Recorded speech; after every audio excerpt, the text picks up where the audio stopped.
Dengan Bapak Gepeng, Iya, saya Gepeng. Ada apa, Dok? Gimana keadaan di Acil?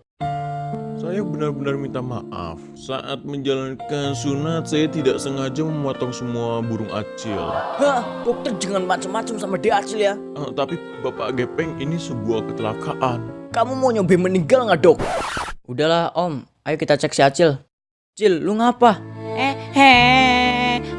Aku nggak punya burung, Ler. Aku nggak punya masa depan.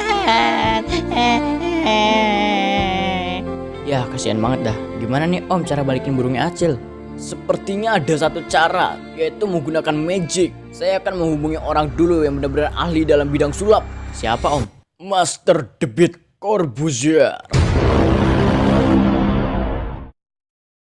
Subscribe dulu ya, jadi sayang.